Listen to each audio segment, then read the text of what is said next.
कैसे हुए? चलो यमराज से पूछें। तो बेईमान ऋषि यमराज पे गए। यमराज जी विदुरई जी हते। इनने पूछा बताओ कई सूली चढ़ाया? उन्होंने कहा 8वें जन्म में 55 काल में तो सुख के लिए किया कि दुख के लिए, कि करो तो सुख के लिए, फिर काहे मिला? अरे यही तो हमारा प्रश्न है और इसीलिए तो तुम्हें उत्तर बनाया। अब इसका सुनो, ये संसार द्वैत है। द्वैत क्या है? द्वैत। इसमें दुख भी और सुख, बोलो कहते इकनिया, और दो चीजें तासों कहा है दुनिया। देखो सिर में कई अक्षर? 2, आंख में 2, नाक में 2, कान में 2, मुंह में 2, हाथ में 2, पैर में 2, पेट में 2, पीठ में 2, सब 2 ही तो दुनिया है। उपसर्ग है प्रापरा अपसम, है ना? समालोचना उसे कहते दोनों पे विचार करो। जिसमें दोष होगा उसमें गुण भी होगा, और जिसमें गुण होगा, अब मान लो मियां कथा कहा ना आए, अब हम कहें कि शिव कुमार भैया हम सबरे गुण ही गुण, ऐसा नहीं हो सकता। दोष भी होगा, और ये चाहे कि पंडित जी में सब गुण ही गुण, ऐसा कभी होगा नहीं। दोष भी। अब दोनों पे विचार करो। मान लो गिलोह में करुआ पने का दोष है तो बुखार उतारने का गुण भी है, ठीक है ना? अगर मान लो इस बेटा ने हमारे 10 दाएं पांच हुए और 1 दाएं गाली उदई, तो हम ये विचार करें कि 9 दाएं पांच तो ज्यादा हो गए कहा, और 10 दाएं अच्छी तो कही। तो दोनों पे जो विचार करता है वो समालोचना होती है, और जो एक पे करता है वो हमेशा आलोचना होती है। आलोचना से राग और द्वेष बनेगा, समालोचना से नहीं बनेगा। इसलिए महापुरुष समालोचना करते हैं। संसार में दोनों चीजें द्वैत है। नदी देखी तुमने भैया? नदी तो देखी। नदी के किनारे 2, एक इधर एक इधर, ठीक है? तैरने वाला जब कूदेगा तो उधर वाले किनारे को देखेगा, मौत वाले किनारे को देखो, उधर वाले को, तैरते चले जाओगे, और जो मुड़ मुड़ के इधर देखेगा वही डूब जाएगा। अब थोड़ा विचार करो, मौत के बाद क्या होता है? मोक्ष। और जन्म किससे होता है? काम से। अगर जन्म को देखा तो डूब जाओगे, और मौत का ख्याल करके संसार में चले तो पार जाओगे, सुख ही सुख मिलेगा। समझ गए? और वो मरने, सुनो बाबा जी, पंडित जी, सब लोग क्या करत है? संजय याद है, ठीक है? तो 12 बजे लो, जगत रहे 1 बजे लो। और आइए, आज उन्हीं ब्रह्मा जी ने देखा अब सृष्टि क्रम कैसे पढ़े। तो सबसे पहले मन से 4 उन्होंने पैदा किए बेटा। मानव बिहारी लाल की 4 मानसिक बेटा किए। केवल भजन करो, अध्ययन क्यों न करें? क्योंकि न तो सूर्य की किरण है और न चंद्रमा की किरण है। एक ठंडा एक गर्म, बल्ब तभी तो जलेगा, और ठंडा गर्म नहीं होगा तो बल्ब कैसे जलेगा? इसलिए जो संध्या के समय पढ़ता है उसकी नस यहाँ की ज्यादा खुल जाएगी, तो वे ओवर हो जाइए। ओवर जाना नहीं जाना? अच्छा सुन लो, एक पंडित जी हते में दिन रात पढ़ा लगे रहे, ये है ओवर वो भोए हाल भग देंगे। इसलिए वंश दोषा जय विजय। मैया ने सिर्फ 100 वर्षों तक गर्भ को धारण किया, लेकिन ऋषि का वाक्य झूठा नहीं गया। आज समय आने पे पहले का जन्म हुआ, उसका नाम हुआ हिरण्यकश्यपो। हिरण्य माने सोना, कश्यपो माने पलंग, और दूसरे का नाम हुआ हिरण्याक्ष। हिरण्य माने सोना, अक्ष माने नेत्र। दोनों ने दिव्य तपस्या की, पूरी धरती को जीत लिया। अब धरती की चटाई बना के ले गया, ऐसा नहीं है। याद करो, ये प्रलय मचाना चाहता था तो जल के अधिष्ठात्री से वरुण से युद्ध किया कि पूरी धरती को जलमग्न कर दो, तो जलमग्न कर दिया, है ना? याद करो, जहां को खत्म कर देता है। जैसे कोई कहे अग्नि मैं, इसका अर्थ आ गई आग हो गई। कोई कहे जल मैं, तो जल ही जल है, पृथ्वी डूब गई। किसी ने कह दिया संगीत मैं भागवत, आपने संगीत ही संगीत है, भागवत खत्म। मैं प्रत्यय जहां होता है लिखना चाहिए भागवत मैं संगीत, तो व्याकरण की दृष्टि से शुद्ध है, क्योंकि भागवत है थोड़ो बहुत संगीत है। और तुमने कहते संगीत मैं, इसका आप समझ लेना कि एक श्लोक नहीं बोलेगा। और जहां लिखा हो संगीत में, तुम देख रही हो डायरी धरे हुई है, खाली डायरी है ना। और जो श्लोक नहीं बोलता है वो कभी लाभ नहीं होता है। ये तीन प्रकट भगवान है, आप ध्यान कर लो। वेद, गीता, भागवत, रामायण, इनके जो मंत्र और श्लोक है साक्षात भगवान है एक, और दूसरे सूर्य भगवान, और तीसरे अग्निदेव। ये तीन प्रकट भगवान हैं। कभी कोई काम करेगा तो अग्नि को साक्षी मान के करेगा, विवाह करेगा तो अग्नि को साक्षी। कभी न्यायालय में जाएगा तो रामायण, गीता, भागवत पे हाथ धरेगा कि ये भगवान है, इसलिए मैं इनकी शपथ खाता हूं। कोई विधायक बनेगा तो गीता, भागवत पे हाथ धरेगा। बोलो, या प्रकट में बोले नहीं जानता है, लेकिन अगर कान में होके हृदय में चला गया तो उसके सारे कर्मश नष्ट हो जाते हैं। इसलिए हमेशा श्लोकों को पढ़ा कर अप्रय बचाना चाहते, जो चीज जिससे पैदा होती उसी में तो मिलेगी। बोलो, भगवान में क्या अक्षर? भा माने भूमि, का माने गगन, वा माने वायु, वा के आगे आ माने अग्नि, और ना माने नीर। ये पांचों तत्व भगवान से। कैसे? सबसे पहले शास्त्र के अनुसार भगवान से महाकाश पैदा होता है। आकाश, आकाश क्या है? खाली स्थान को कहते हैं। सप्तगुण आकाशम, सब निकालो, आकाश में चला गया। अब आकाश, हवा कभी प्रकाश नहीं करती, अपनी प्रकाश। और प्रकाश तेज से पैदा होता है जल, तीन गुण पूर्वज से लाता है, और शीतलता उसका निजी गुण। और जल से पैदा होती है पृथ्वी, चार गुण पूर्वज से लाती है, गंधवती होना उसका निज का गुण है। और जब प्रलय होगी तो पृथ्वी जल में जाएगी, जल तेज में जाएगा, तेज वायु में जाएगी, वायु आकाश में, आकाश महाकाश, महाकाश परमात्मा में। इसी प्रकार ये प्रलय करना चाहता था तो जल के द्वारा सारी पृथ्वी डुबा दी। उसी समय ब्रह्मा ने स्तुति, अंगुष्ठ मात्र के 12 भगवान की उत्पत्ति हुई। बोलिए 12 भगवान की। जितम जलई जल, कितने हिस्सा भैया? 71% भाग में जल ही जल है, और 29% भाग में केवल पृथ्वी है। 3 हिस्सा जल और 1 हिस्सा पृथ्वी। अब क्या हुआ? आज के बाद सुन लो, 1 पाव ठोस भोजन करो तो 3 पाव पानी। जितना भोजन करते हो उससे 3 गुना शरीर में रोज पानी पियो, कभी तुम बीमार नहीं होगे। ये सृष्टि क्रम है। इसलिए पृथ्वी का उद्धार कई लोगों ने किया। 3, 12 शेषनाग और शिवाय नमः, 5वीं में सदा ईश्वराय नमः। इसके बाद पूरा मकान बना दो। कभी भी धरती जब हिलती है तो ये है। इसलिए 12 का, शेष का और कच्छप का यहाँ पूजन होता है। इन्होंने पृथ्वी को चारों तरफ जल स्थापित किया।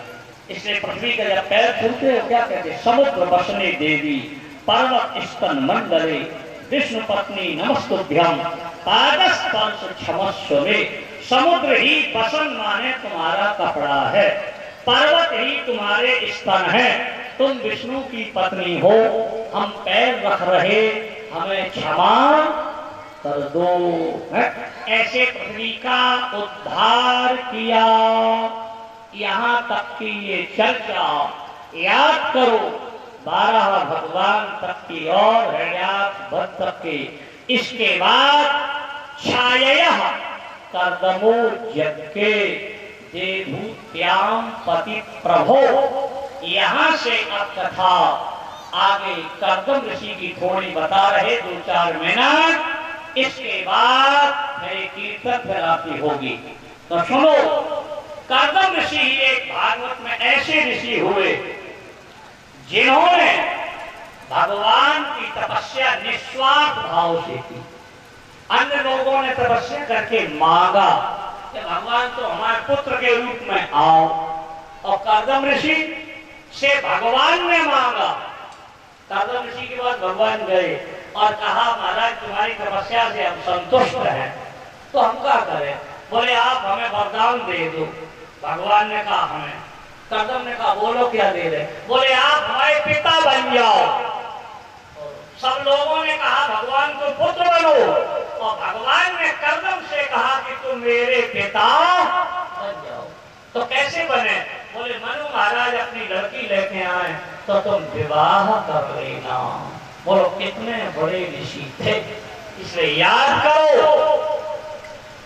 कुमार जी दान भी दुश्मन हो, प्यासा है पानी पिला दो, विचार न करो। और औषधि दान, अगर तुम दवा जानते हो तो किसी दुश्मन क्यों ना हो दवा भी दे दो। 3 दान पे कभी विचार नहीं किया जाता, और 4 दान बिना विचारे मत देना। कन्यादान बिना विचार के मत देना, और भूमि दान, कोई कहे जगह दे दो, पता नहीं मंदिर थोड़ी शराब का अड्डा खोल दे। द्रव्य दान, कोई रुपया मांगे देना मत, पहले विचार करो ये बंदूक लेगा कि जान लेगा कि धर्म में लगाएगा, इसे विचार के। और गौदान, अब तुमने दे दी गाय बाने दूध तो लो, डंडा मारे जाओ, दूसरे चलो जाएगी, हैरान होगी कि नहीं? इसलिए बिना विचारे नहीं दिया जाता। 3 दान ऐसे हैं जो बिना विचारे दे दो, जल दान, अन्न दान, औषधि दान। एक भिंड जिले में कथा हम कहते हैं, वहां एक साथ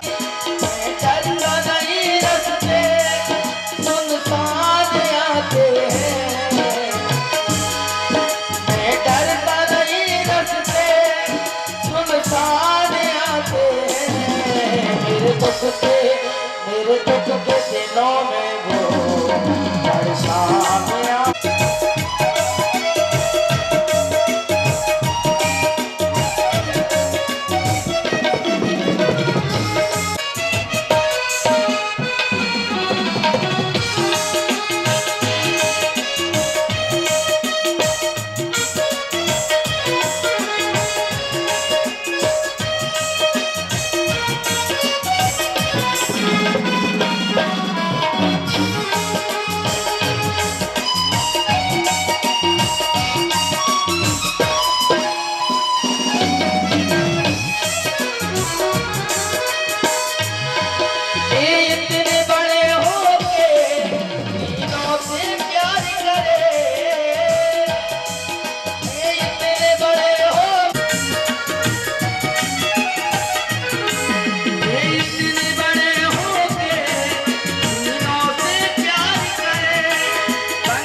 आ मनसो जात चक्षुः सूर्यो अजायत श्रोत्राद्वास्य प्राणस्य मुखात् अग्निराजायतः।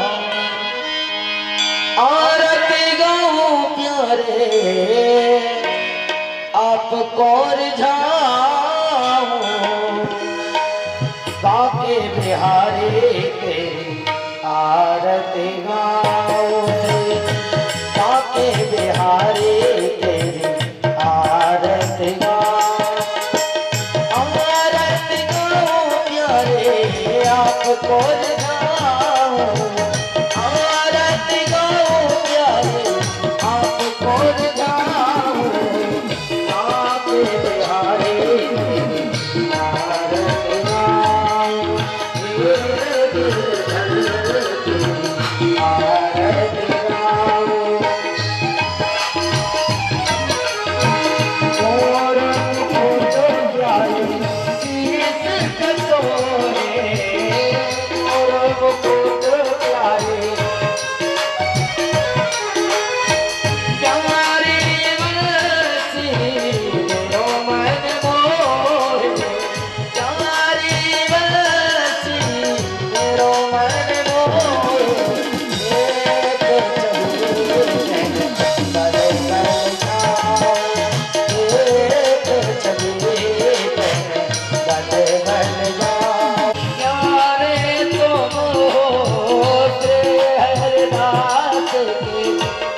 शांति लोकदया शांति वनस्पतया शांति वम शांति सर्व शांतरेव शांति सुशांतर भवतु सेवाभिवंदनम। आरती वैसे पहले भगवान की तरफ कर दो, इसके बाद पीछे चले जाओ, सभी को आरती दे आओ। अन्य लोग सभी अपने हाथ में मान लो मेरे हाथ में फूल हैं, ओम का मेरे साथ उच्चारण करो, पीछे से आरती भी लेते रहो। ये फूल थोड़े हाथ में हैं, इनको ले लो और सभी लोग मान लो मेरे पास फूल हैं। कहो हरि ओम। जगेन जगमय जंत देवास्तानि प्रथमान् व्यासन् नातेह नाकं महिमानः सचंत्र यत्र पूर्वे साध्या शन्ति देवाः। हरि ओम। एकदन्ताय विद्महे वक्रतुंडाय धीमहि तन्नो दन्ति प्रचोदयात्। हरि ओम। गणाम्बकायै च विद्महे कर्मसिद्ध्यै च धीमहि तन्नो गौरी प्रचोदयात्। हरि ओम। तत्पुरुषाय विद्महे महादेवाय धीमहि तन्नो रुद्र प्रचोदयात्। हरि ओम। दाशरथाय विद्महे सीतावल्लभाय च धीमहि तन्नो राम प्रचोदयात्। हरि ओम। अंजनी सुताय विद्महे हनुमत् प्रचोदयात्। हरि ओम। देवकी नंदनाय विद्महे वासुदेवाय धीमहि तन्नो कृष्ण प्रचोदयात्। हरि ओम। अदृश्य रूपाय विद्महे वायुरूपाय धीमहि तन्नो सिद्धि प्रचोदयात्। हरि ओम। सेवन्तिकावकुलजं भगवाडलाब्जै पुन्नागजात करवीररसाल पुष्पै त्वां पूजयामि जगदीश्वर मे प्रसीद। नाना सुगंध पुष्पाणि देश कालोद्भवानि च पुष्पांजलिर्मया दत्तो ग्रहण परमेश्वरः। सभी लोग वहीं से पुष्पांजलि चढ़ा दो, उसके बाद प्रार्थना करो। तुमेव माता च पिता तुमेव बंधो गौरम करुणावतारम संसार सारम भुजगेन्द्रहारम सदा वसंतम हृदयारविंदे भवं भवानी सहितं नमामि। नीलाम्बुजश्यामलकोमलं नमामि। कृष्णाय वासुदेवाय हरये परमात्मने प्रणतक्लेशनाशाय गोविन्दाय नमो नमः। सर्वमङ्गलमाङ्गल्ये शिवे सर्वार्थसाधिके शरण्ये त्र्यंबके गौरी नारायणी नमोस्तुते। धर्म की अधर्म का प्राणियों में विश्व का गौ माता की सनातन धर्म की यज्ञ भगवान की उमापति महादेव की वृंदावन बिहारी लाल की दुर्गा मैया की सती मैया की राजा रामचंद्र भगवान की सुखदेव जी महाराज की व्यास जी महाराज की संत मंडली की भक्त मंडली की भक्तमती माताओं की बाल गोपालों की ग्राम बस्ती की आज के आनंद की। हर हर महादेव। जय जय श्री राधे, जय जय सीताराम। कृपया सभी लोग बैठ जाए।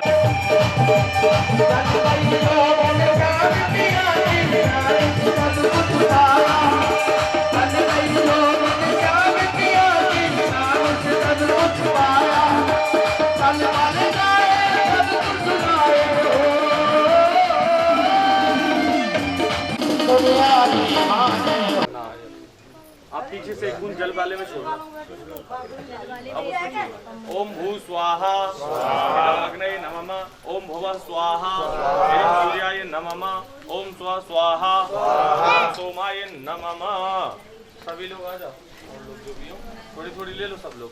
सब लोग ले लो हाथ में ले लो हाथ में रख लिया जैसे ऐसे बेटा आप मत लाओ हम मत लाओ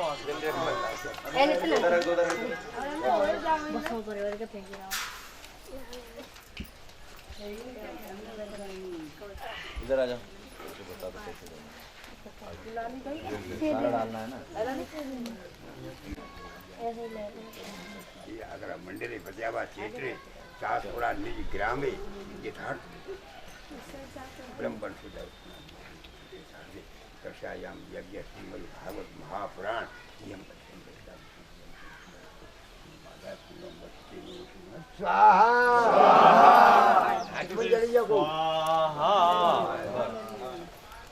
ओम चंद्रमा मनसो जात चक्षो सूर्यो अजायत श्रोत्राद्वायुश्च प्राणश्च मुखादग्निरजायत।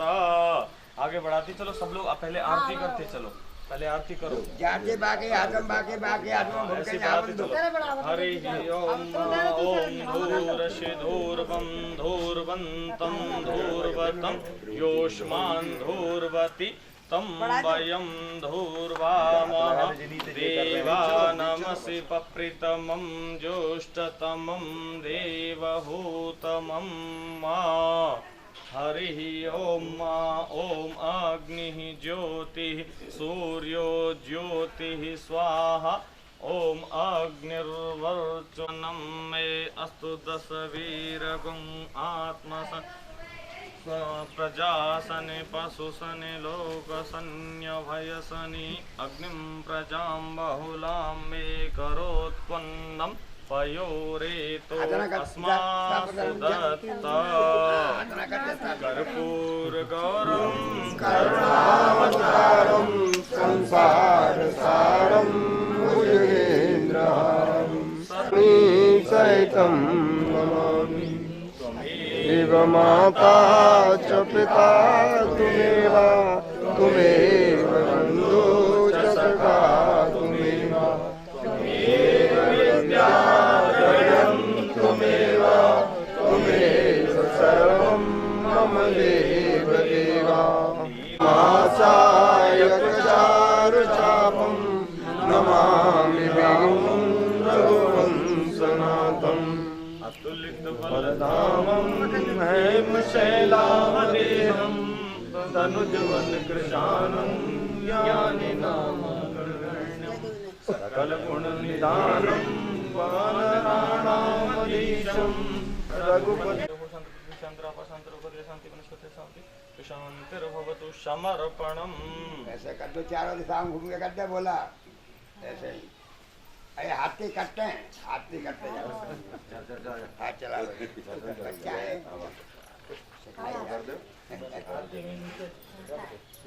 हाथी रख लो नीचे। हरिः ओम विश्वतः चतुर्थ विश्वतो मुखो विश्वतो बाहुरुत विश्वतः पात संबाहुभ्यां। बाहर कुंड में कोई मर गया। 4 परिक्रमाएं कर लो, भीड़ ज्यादा है 2 लाइन लगा लेना, और वो खाली वाली वो है ना थोड़ा पास को कर दो उधर को। चलो श्री राम जय राम जय जय राम बोलो श्री राम जय राम जय राम। कौशल्या के प्यारे राम कौशल्या के प्यारे राम दशरथ राज दुलारे राम दशरथ राज दुलारे राम। अशरण शरे भरोसा तेरा राम मुझे भरोसा तेरा अपना दास बना लो राम अपना दास बना लो राम। श्री राम जय राम जय जय राम श्री राम जय राम जय जय राम श्री राम जय राम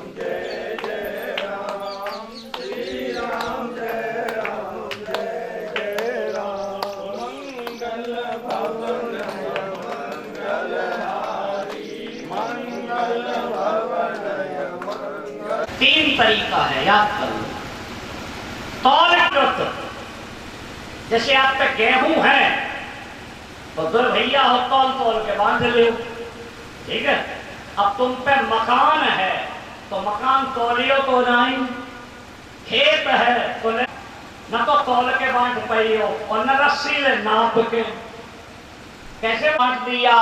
बोले माशम पुमान भवतः तब स्त्री गोत्रजा। बोले बाबा ने कहा 1 महीना तो ये पुरुष बनेगा और 1 महीना तो स्त्री बनेगा। जब पुरुष बनेगा तो स्त्री बनने का भान नहीं होगा और स्त्री बनेगा तो पुरुष बनने का भान नहीं होगा। अभी बालक बन गया, घरे आ गया। जब लड़की बन जाए तो अंतापुर में रहे और लड़का बने तो राजा के संग में बाहर बैठे। तो राजा ने कही न जे घर के रहे न जे घाट के साथ। भगवान का काम सतर्कता से किया करो, आलस्य में नहीं किया जाता है। तो आज सतर्कता के साथ किया तो यह तो भगवान प्रसन्न हुए। तो मनु महाराज के कितने बेटा हुए? 10। दोबारा में नाम सुन लो, इक्ष्वाकु बिगड़ता, लेकिन जब काम बिगड़ता तो आलस्य में। प्रसक्त वशिष्ठ की गाय की रक्षा के लिए नियुक्त किए गए। तो इनको सतर्क होकर बैठना चाहिए। जब आपकी ड्यूटी लगाई, यहाँ खड़े पहरेदार वे पर लेट गए। एक व्याघ्र आया, गाय पे झपटा तो इनने लेटे लेटे तलवार चला दी।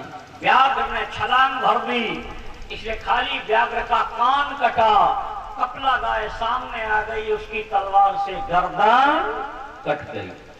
यद्यप जानबूझ के नहीं मारा, कोई भी जानबूझ के हत्या नहीं करता गाय की, लेकिन आलस्य।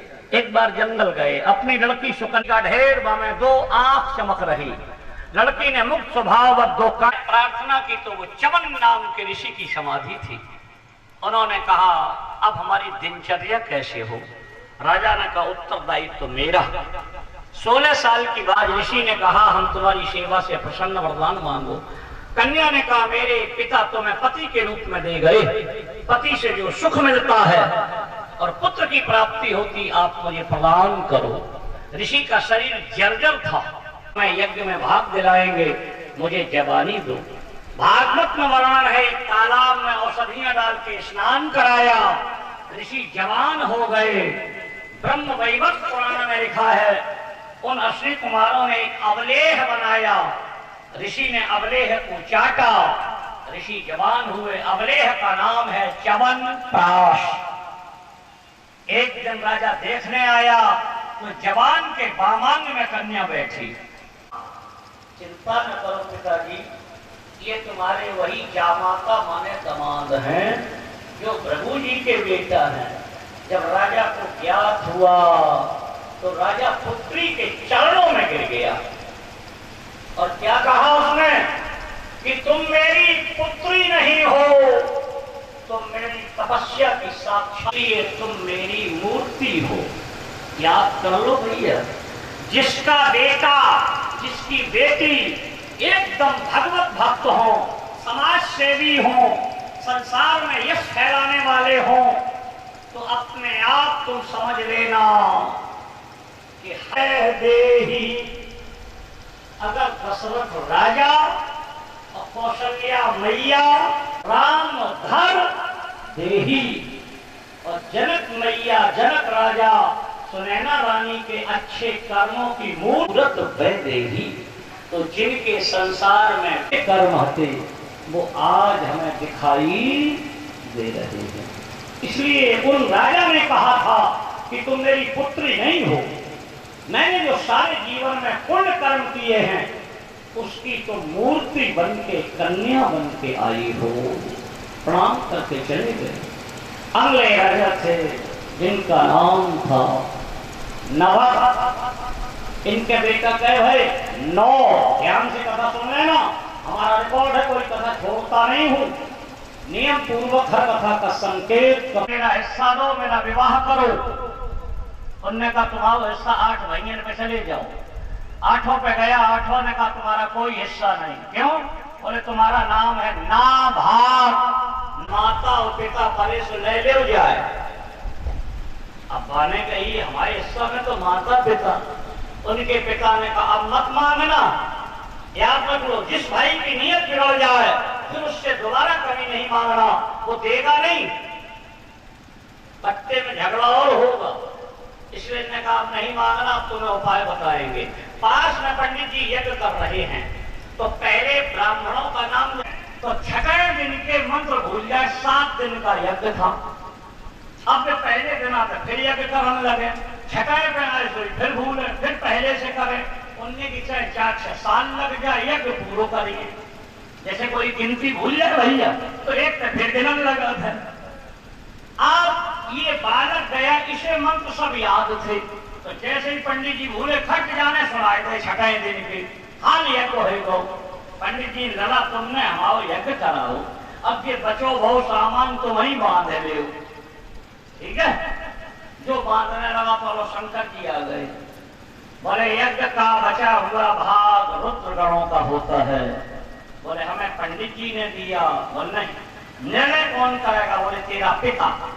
जाओ, पिता पे आया, पिता से कहा पिताजी पंडित जी हमको दे गए, लेकिन भोले बाबा कहते मेरा, और निर्णय है तुम्हारे ऊपर, तुम ही बताओ किनको। उनके पिता ने कहा वो रुद्र गणों का, उन्हीं को दे आओ। जो आपके बालक ने कहा तुम्हारा है, ले लो। शंकर जी प्रसन्न हो गए। शंकर जी ने कहा तेरे पिता ने निर्णय सही किया, इसलिए इतना ये 10 गुना तुझे धन हम दे रहे हैं। लेके आया, अपने माता पिता की सेवा की, अपना विवाह किया। भागवत खोल के पढ़ लेना, उन 8 भाइयों के कोई बेटा कोई बेटी पैदा नहीं हुई, और इस नाभाग अम्बरीशो, नाभाग के अम्बरीश जैसा बेटा हुआ जो चक्रवर्ती सम्राट हो गया। वो 8 मरते गए तो सबको राज्य जारी पे। बोलो, किसी की बेईमानी करो, कुछ करोगे, राजा नहीं हुआ। क्यों? अम्बरीश में एक ही अच्छाई थी भैया, क्या? संसार के जितने लोग हैं ये भगवान की सेवा कराते हैं किराए से, और संसार की सेवा करते हैं स्वयं। और अम्बरीश में यही अच्छाई थी। अम्बरीश पूरा राज्य का काम मंत्र मंत्रियों दास दासियों से कराता था, और भगवान की सेवा स्वयं।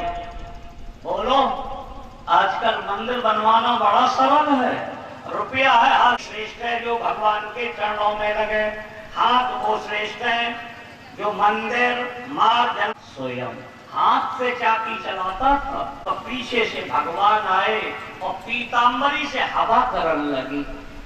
जैसे ही हवा की तो भगवान की शरीर है चिदानंदमय देह तुम्हारी, तो पीतांबरी से आज हवा कर रहे भगवान। क्यों बहा रहे? राजन, तू इस धरती का चक्र याद करो। ऐसे थे अम्बरीश। एकादश में 12 वर्षाण, 12 वर्ष में हर चीज पूरी हो जाती है, इसलिए 12 साल बाद कुंभ आता है। 12 तक ही पढ़ाई है, कक्षा 12 के बाद तक कोई पढ़ाई नहीं होती है। बीए और एमए में 12 तक का कोर्स ही होता है, केवल शास्त्रार्थ का विषय हो जाता है। इसलिए अगर जो लड़के ने हाई स्कूल इंटर योग्यता से पूरा कर लिया, उसको घर बिठा लेना, बीएससी एमएससी पीएचडी अपने आप कर लेगा, क्योंकि इंटर तक ही कोर्स होता है, 12 तक ही। याद कर लो। इसलिए कोई व्रत पूजन करो तो 12 साल में पूरा। तुमको पंडित जी इतनी ताकत हुई तो लिखा पुण्यार्थ, उसका आधा करो 6 साल। इतना नहीं, पुण्यार्थ 3 साल। 3 साल से पहले कोई भी व्रत छोड़ा नहीं जाता, पूरा नहीं होता है। अब जो व्रत किया उसका जो अधिष्ठात्री देव है उसका पूजन कराओ, और उतने ही लोगों की संख्या का भोजन। अब तुम ऋषि पंचमी रहे तो ऋषि कितने हैं? 7, एक है अरुंधति। अब तुम प्रदोष व्रत रहे वर्ष में होती है 24, 2 अधिक की 26 लोगों को फलाहार, 26 को आहार पूजन। इसे कहते हैं उद्यापन। विशेष पूजा अम्बरीश ने यही की। इनके यहाँ दुर्वासा नाम के ऋषि आए। इन्होंने कहा महाराज आपका निमंत्रण। दुर्वासा लंबी संध्या करने चले गए। वशिष्ठ जी ने कहा मुहूर्त आर्ध अवशिष्टायाम केवलम व्रत पारिणे। देखो कभी कभी एकादशी 2 दिन में होती है, तो 2 दिन में होगी तो पहले दिन वाली 10वीं वेदी होगी, दूसरे दिन वाली 12वीं वेदी होती है। 12वीं वेदी श्रेष्ठ होती है क्योंकि तिथियों में 12वीं रूप भगवान का है। तो इसलिए जब अगले दिन की त्रयोदशी व्रत न लगे उससे पहले ही पूजन हो जाना चाहिए। अगर आपने न किया तो एकादशी का फल नहीं मिलेगा। लेकिन एक नियम है, पूजन के बाद आप कुछ न कुछ मुख में डालो तब फल होगा। और अगर आपने किसी को निमंत्रण दिया है तो पहले उसे खिलाओ। तो यहाँ ऋणे व्रत को कायम करने के लिए आप केवल भगवान का चरणोदक ले लो, भगवान को स्नान कराओ और चरणोदक डाल लो, एकादशी का फल मिल जाएगा। और जो भोजन बना है वो पहले दुर्वासा को खिलाना। यही किया। लेकिन दुर्वासा को घमंड था, अहंकार। दौड़ के आए इमाम, एक जटा उखाड़ी जमीन में पटक दी, जला दो। जो आगे बढ़ी तो याद करो भक्त की रक्षा भगवान करते हैं। तुरंत भगवान ने सुदर्शन चक्र को छोड़ दिया। सुदर्शन चक्र ने कृत्या को जला दिया। दुर्वासा के पीछे भागे। दुर्वासा ब्रह्मा के लोग गए। ब्रह्मा ने कहा न वयं तात प्रभुभामो, हम समर्थ नहीं हैं। शंकर जी के यहाँ गए, हम तो तुम्हारे अंश से हैं। शंकर जी ने कहा हम भी सामर्थ्यवान नहीं। भगवान पे गए। भगवान पहले ही चिल्लाने लगे हम तो परतंत्र हैं। दुर्वासा ने कहा हमने सुना था कि तुम तो स्वतंत्र हो। एक दुर्वासा ऋषि हम तो भक्त के अधीन हैं, इसलिए तुम वहीं जाओ। इनने कहा हमारा दूसरी चाल चली कि हम तुम्हारी शरण में हैं। भगवान ने कहा इसीलिए उपाय बता रहे, नाभाग तनयम, नाभाग के बेटा अम्बरीश की शरण में जाओ तो बचोगे। इनने कहा महाराज हम तो तुम्हारे स्टाफ के हैं। भगवान ने क्या कहा, मेरा जो भक्त होता है वो क्या कहता है, ये प्राणाधारागार अपने प्राणों को, स्त्री को, घर को, धन को, सबको छोड़कर मां मित्वा शरणंगता, केवल जो मेरी शरण में आ जाता है, तो भगवान कहते जो संसार को छोड़ के मेरी शरण में आता है। याद कर लो ये भक्त की महिमा आज समझ पाए दुर्वासा। लौट के आए, अम्बरीश के चरणों में गिरने लगे। अम्बरीश ने कहा ऐसा ना करो। तो आज अम्बरीश ने क्या कहा, सुदर्शनम नमस्तुभ्यम सहस्राच्युत प्रियो सर्वास्त्रिघातिन विप्रायो स्वस्ति भूया इदस्पते। हे 1000 डंडे वाले, हे सभी दिव्यास्त्रों को नष्ट करने वाले भगवान नारायण के प्यारे, मेरी तपस्या का फल हो के दुर्वासा को छोड़ दो। लेकिन सुदर्शन ब्राह्मणों की पूजा होती रही हो तो आप इन्हें छोड़ दो। फिर भी नहीं सुदर्शन ने छोड़ा तो तिवारा अम्बरीश ने क्या कहा है?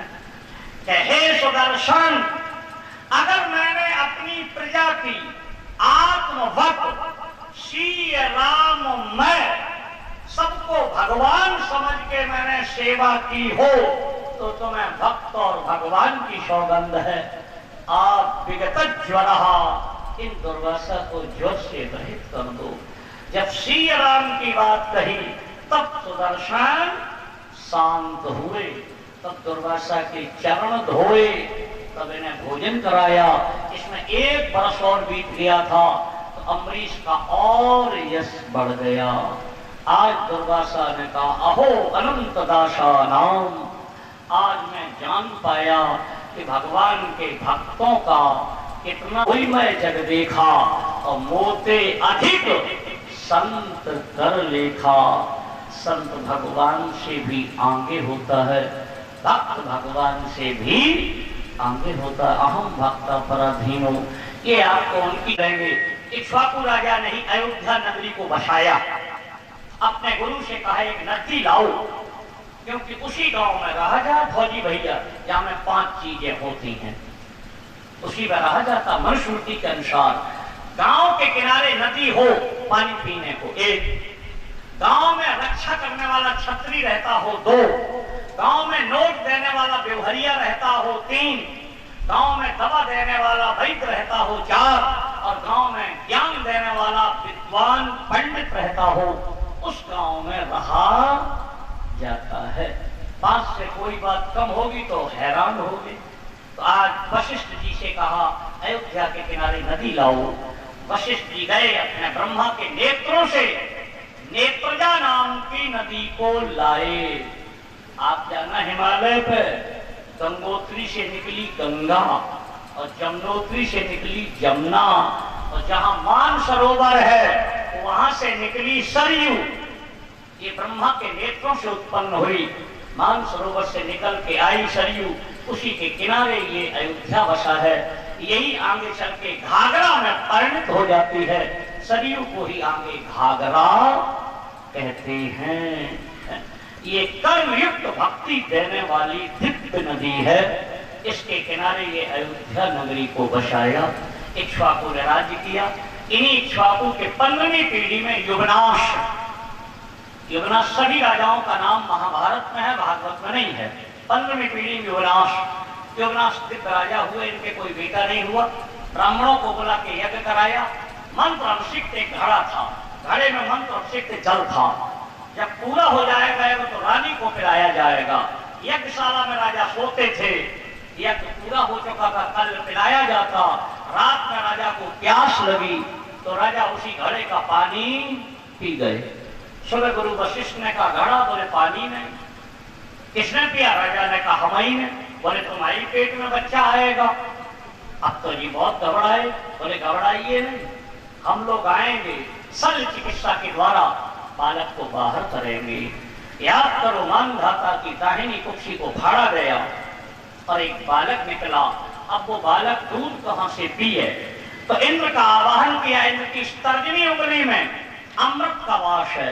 तो इंद्र का मानधाता मां रोदीति वत्सो, मेरे को धारण करने वाली तुम मां मान लो, रो नहीं। तो इन्होंने मानधाता कहा, इसलिए इसका नाम पड़ा मानधाता। सम्राट आगे चल के होगा। पैदा नहीं थे, पशु से हुए।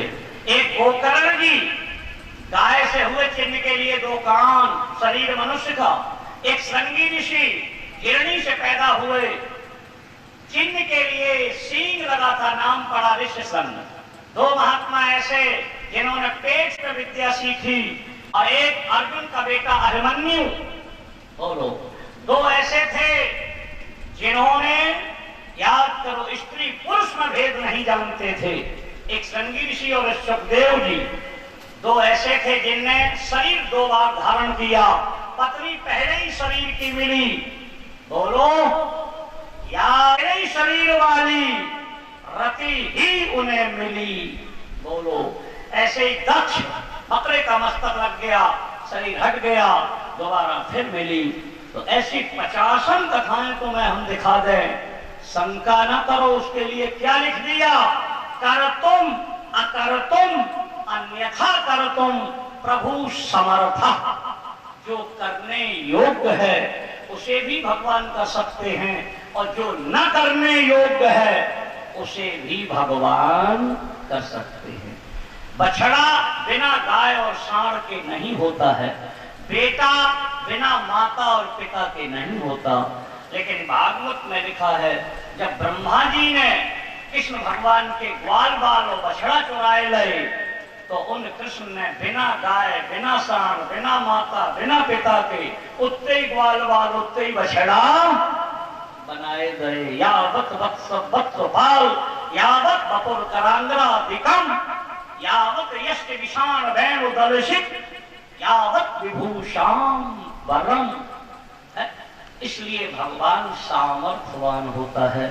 तो आइए आज मान दाता के 3 बेटा, तुम तो रहे हो मथुरा, तो वृंदावन में 10 स्थान हैं स्वयंभू। एक उत्तर भारत के सब तीर्थों में मैंने कथा कही, तो जहां जहां पहुंचते वहां की बात बताता हूं। कभी वृंदावन जाओ तो 10 स्थानों का दर्शन अवश्य करो। ये हैं स्वयंभू, स्वयं जहां भगवान प्रकट हुए। और मंदिर स्वयंभू नहीं होते, पहले पत्थर से कारीगर मूर्ति बनाता है, फिर पंडित जी प्राण प्रतिष्ठा करते हैं, तो उनको कहा जाता है पौरुषेय मंदिर। और जो स्वयं भगवान प्रकट होते हैं वो कहे जाते हैं स्वयंभू। जैसे भदावर राजा के लिए 4 शंकर जी स्वयंभू, बटेश्वर कुंडिका को बालक बनाने वाले, बदन सिंह राजा की बालिका हुई, मैनपुरी के राजा के भी बालिका हुई। इस राजा ने कहा मेरे कुंवर हुए, तो उस लड़की से लड़का को बनाया था बटेश्वर महाराज ने। और उदी मोड़ पे है कुंडेश्वर, भिंड में गौरी ताल पर है भूतेश्वर, और अटेर के पास हैं बौरेश्वर। ये सिद्ध मूर्तियां थी। और जाओ राधा दामोदर जी, जहां 4 परिक्रमाओं से गिरिराज जी के एक परिक्रमा का फल मिलता है। ये जीव गोस्वामी, सनातन गोस्वामी को स्वयं भगवान प्रकट होके आए थे। 4 स्थान, 5वां किया था। 8 मूर्तियां, 4 वृंदावन, 4 राजस्थान चली गई। एक करौली में मदन मोहन जी, एक जयपुर में गोविंद देव जी, और एक डाकोर जी में, और एक नाथक द्वारा में श्री नाथ जी महाराज। ये यहीं से गए थे, याद करो। इसका क्या नाम है? 5वां निधिवन। 6वें नंबर पे जाओ, क्रीड़ा स्थल देखो भगवान की, उसको हमारे यहाँ कहते सेवा कुंड। इसमें नित्य भगवान रास करने आते हैं। 7वां स्थान केसी घाट, यहाँ यमुना का दर्शन। और 8वां स्थान गोपेश्वर बने हुए भोले बाबा का गोपेश्वर महादेव। और 9वां स्थान कात्यायनी देवी का, और 10वां सिंहपौर के हनुमान जी। ये 10 स्थान वृंदावन में स्वयंभू है। अपने एक मंदिर, जैसे प्रेम मंदिर, जैसे वैष्णवी मंदिर, जैसे चंद्रोदय बन रहा, समझ गए? इसलिए वृंदावन में 3 तरफ जमुना बही है। पहला घाट है जहां इन सौबरी ऋषि ने जमुना में डुबकी लगा के भजन किया, उसका नाम है सुनरक घाट। दूसरा घाट है बाराह घाट, तीसरा जऊ घाट, और चौथा काली दह घाट, 5वां युगल घाट, 6वां बिहार घाट, 7वां चीर घाट, 8वां केसी घाट, 9वां मालाधारी घाट, 10वां सुदामा कुटी, 11वां तटिया आश्रम, 12वां पानी घाट, 13वां ओम प्रकाश तपोभूमि, 14वां चंडिका घाट, 15वां अक्रूर घाट से यमुना मथुरा को चली जाती है। ऐसे काशी में 82 घाट है, भुसावल से शुरू होता है और 82 घाट तक ये है, तो सूर्य तो बसा हुआ। समझ गए? कहीं भी बने रहो, तुम्हारा कोई बिगाड़ नहीं कर सकता। तो सौबरी के मन में काम था, इसीलिए तुमने कहा स्त्री को हम देखेंगे तो काम जगेगा। तो जमुना जी में डुबकी लगाए भजन करने लगे। लेकिन बारी चरक प्रसंगा, नर मादा मछली के प्रसंगों को देख के और उनके मन में आया कि जे बाल बच्चा कर सका तो हम नहीं करें। देखो मन में काम था तो बने पानियों में चैन से न रहन दो। अब का समझे कि भागने की जरूरत नहीं है, केवल अपने मन को जीतने की जरूरत है। इसलिए सौबरी तपस्या कर रहे बारी चरक प्रसंग को देख के निकल के आए, हम ब्याह करें इनका राज मानधाता का। सीधे गए, एक लड़की हमें दो। राजा ने कि मर गए नहीं दे तो बाबा श्राप दे दिए, और दहे दे तो लड़की कहिए जब बाबा के संग में ब्याह। तो राजा ने कहा कि हम ब्याह ही नहीं करब तो क्या करब, हमारे यहाँ स्वयंवर होता है, जो लड़की पसंद करे ले जाओ। सौबरी ने कही मेरे बुढ़ापे की हंसी कर रहा। सौबरी ने योग बल से दिव्य शरीर बनाया। तो जैसे ही गए तो हर लड़की ने कहा बहन हमारे लिए बढ़िया है, वो कहे हमारे लिए बढ़िया। 50 ने कही। सौबरी ने कहा चलो सबनी, 50 को ले गए, जमुना जी पे खड़ा किया। इन्हीं महाराज घर, बोले हमारे कहाँ है, बोले अब बनाना पड़ेगा। राजा दंग रह गया था। फिर उन्हीं सौबरी के अहिवासी ब्राह्मण जो हैं दाऊ जी में और बिरखरी याद में, ये अहिवासी ब्राह्मण सौबरी गोत्र माने जाते हैं। इसके बाद एक सूर को देखा, सूर इतने हो गए हमने भजन नहीं किया, तो सूर तो रोज निकलते थे, लेकिन उतने दिन इनके माथे पे काम छाया रहा। जब काम निकल गया अपने आप भजन करेगा। इसलिए विवाह करना बुरा नहीं होता भैया। के आगे चल के 7वीं पीढ़ी में हुए प्रबंधु, प्रबंधु को है त्रिशंकु, और त्रिशंकु के हरिश्चंद्र, ये बहुत दिव्य महात्मा हुए। आज याद करो विश्वामित्र जी को भी पराजित किया अजीगरत ने, उसका नाम था सोना। तो बलि चढ़ेगी। विश्वामित्र यज्ञाचार थे, बने पैर पर बड़ का जाप करो, सारी रात बने बम बरुड़ाए नमः जपा। तो आज वरुण प्रसन्न हुए, वरुण ने कहा वरदान मांगो। बालक ने कहा बिना बलि लिए और राजा हरिश्चंद्र पर आप प्रसन्न हो जाओ एवं मस्त। तो बलि भी नहीं लगी, बीमारी दूर। यहीं से राजा का जीवन पलट गया। हरिश्चंद्र ने कहा धन्य है ब्राह्मण बालक, तूने अपनी बलि हटाई और मेरा रोग दूर किया। इसलिए आज से हम कभी जीवन में झूठ नहीं बोलेंगे, और जो वस्तु जो मांगेगा उसे दान में देंगे। या भार के कारण तो ब्रह्मा ने कहा ये बड़ी बड़ी अट्टालिकाएं, बोले इनका मुझे कोई भार नहीं। पृथ्वी ने कहा पहाड़ों का कोई भार नहीं, वृक्षों का कोई भार नहीं। अगर हमें भार है तो न असत्य, जो इस संसार में झूठ बोलता है उस झूठा का जितना भार है उतना मुझे दुनिया में किसी का भार नहीं। इसे अकारण कभी झूठ मत बोला करो। झूठ के समान कोई दुनिया में पाप नहीं, पाप। इसलिए पृथ्वी पर सबसे बड़ा भार होता है तो झूठा का होता है। इसलिए आइए आज उसी कथा को सुनिए। राजा हरिश्चंद्र का मैं सत्य बोलूंगा। एक दिन याद करो सामने से अब मैं और कोई षड्यंत्र रचूंगा, तो याद करो उन्हीं विश्वामित्र ने कमले का रूप बना लिया। अरे मायावी एक शेर बनाया और शूकर बना के जंगली महात्माओं को हैरान के लिए रानी शैव्या बेटा रोहित को लेके निकला। 28वां दिन था, बेटा को रोटी नहीं मिली, तो बेटा ने कहा पिताजी भूख से चला नहीं जाता। तो हरिश्चंद्र के आंसू निकल गए। रानी ने कहा नहीं, आप क्षत्रिय कुमार हैं, रोए नहीं, आपत्ति का समय है, तुम्हें सारी दुनिया जानती लेकिन हमें कोई नहीं।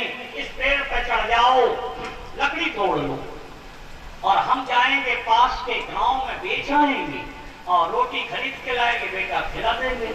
हरिश्चंद्र ने लकड़ी तोड़ी 28वें दिन और रानी बेच आई, रोटी खरीद के लाएंगे, तोड़ पाए और विश्वामित्र आए गए। अच्छा बैठा बेटा रोटी खा रहा, ला मेरा कर्जा। तो इनने का अवधि बकाया है कितनी, बोले 30 दिन कही थे, 28वां दिन 2 दिन, और 28 दिन में नहीं दे सका 2 में कैसे देगा। क्षत्रिय कुमार का बात सहन नहीं और पत्तल पे फेंक दिया। बोले गुरुजी तुम्हारा कर्ज कर्जा चुका दूंगा तभी भोजन करूंगा। बेटा ने फेंक दिया, पत्नी ने। राजा ने कहा हमने फड़ दिया, तुमने नहीं। पुत्र ने कहा हम भी तुम्हारी पुत्र। तीनों प्राणी उठ के चले गए रोटी छोड़ के। 29वां दिन था, नाग बाबा सीधे गए धर्म देवता पे। धर्म देवता केवल एक दिन बाकी है, अगर तुमने हरिश्चंद्र की सहायता न की तो हे सत्य हे धर्म हमेशा को लुप्त हो जाओगे, क्योंकि तुम्हारी घोषणा है धर्मो हंति हताचा धर्मो रक्षक सारक्षता। याद कर लो, ये धर्म की घोषणा है। धर्म ये कहता है जो मुझे मार देता हम उसे मार देते, जो मेरी रक्षा करता है हम उसकी रक्षा। अध्याय बन के आ गए। उसी समय हरिश्चंद्र ने कहा रानी दिन तो आज गई है, 1000 सोने की मुद्रा कहां से लाए? रानी ने कहा मेरा शरीर बेच दो। बोले अच्छा, क्षत्रिय कुमार होकर अब पत्नी के बिके हुए शरीर का धन लेंगे? बोले महाराज अपने लिए नहीं बेच रहे हो, एक गरीब ब्राह्मण की कन्या के विवाह के लिए बेच रहे हो। राजा ने आवाज लगाई, बोली कम है। इतने में सत्य देवता आए, बोले 400 मुद्रा। बोली नहीं, बड़ी कट टूट गई, ले लिया। रानी चलने लगी, बेटा ने दौड़ के पकड़ा। रानी ने कहा हम तुम्हारे पुत्र नहीं, मां नहीं, बिके हुई दासी। जैसे ही कहा तो याद करो, उपाध्याय जी को दया आई, भैया तू जाओ किशोर ले ले। हरिश्चंद्र ने पैर पकड़ लिए, तुम्हारे समान कोई दयालु नहीं होगा जो माँ और बेटे को अलग में बिकने दिया। दोनों चले गए, 500 मुद्राएं मिल गई। हरिश्चंद्र ने कहा दास बिकने को है तो याद करो धर्म देवता कालू राम बन के आए, 500 मुद्रा। बोले बस भैया मत पढ़ा देना। इतने में विश्वामित्र आए, लाओ मेरा ले। ओ इस परीक्षा में पास हो गया और कोई घटिया नहीं। जैसे ही उपाध्याय जी के यहाँ से लड़का बगीचे में फूल लेने गया तो विश्वामित्र ने सर्प बन के डस लिया। बालक चिल्लाया, माँ आई, मुझे सर्प ने खाया और बालक मर गया। तो बालक को आज सारे दिन रानी रोती रही। संध्या को रोते रोते दूर हुआ तो अपने साड़ी के ऊपरी भाग को उतार के ढांक के मोटा घाट पे ले गई। आधी रात विश्वामित्र आकाश में आ गए, अगर पत्नी से कर न मांगा तो यही भस्म करूंगा। आधी रात है, रानी रो रही है। हरिश्चंद्र आए, हरिश्चंद्र ने कहा अरे अभागिनी, तुम इतनी अभागिनी हो, तेरे घर में कोई पुरुष नहीं रहा लाश लाने वाला, जो तू लाश लेके आई। रानी शैब्या जोर में रोई, बेटा रोहित तुम ठीक समय पे नहीं मरे। अगर तू राजमहल में मरता तो राजमहल से यहाँ तक लोगों की लाइन लग जाती, लेकिन तुम ऐसे समय में मरा। ये पुरुष मुझसे अभागिनी कह रहा है, तेरे साथ चलने वाला कोई नहीं। बेटा रोहित, जो रोहित कहा हरिश्चंद्र के कान में आवाज आई, तुम पराई स्त्री हो लेकिन तुम्हारा मुख देखना चाहते। जो मुख देखा रानी शैब्या। बोले हाँ, बेटा कैसे मरा? बोले सर्प ने काटा। क्यों लाई? बोले संस्कार करने। राजा ने कहा कर देना होगा। कितना? कि 7 टका दो या आधा कफन। जो कहा, इन्होंने कहा मेरे पास 1 भी टका नहीं, अगर मैंने धोती फाड़ दी तो बेटा खुला रह जाएगा। राजा ने कहा बेटे की लाश को उठा लो, मां गंगा की गोद में फेंक दो, लेकिन संस्कार नहीं होने दूंगा। तो रानी ने ऐसे शब्द कहे जो राजा के घाव कर गए। रानी ने क्या कहा? तुम इस मृतक रहस्य के पिता हो, कर पिता को देना चाहिए कि कर मां से मांग रहे। तो राजा ने क्या कहा? रानी कुछ भी तुम कहो, इस समय हम सत्य और धर्म कभी छोड़ूंगी नहीं। दौड़ती चली गई, पागल मत हो गई, बाल बिखर गए, कभी बेटा फेंक दे कभी उठा ले। विश्वामित्र ने कहा इस परीक्षा में पास हो गया, मैं और कोई खटें रचूंगा। और जो उधर गए, हरिश्चंद्र ने लाठी को फेंक दिया। हाथ जोड़े किसके? समय के। यहाँ प्रार्थना, ये रास्ता थोड़ा छोड़ के बैठना, कल बता चुके हैं, रोज रोज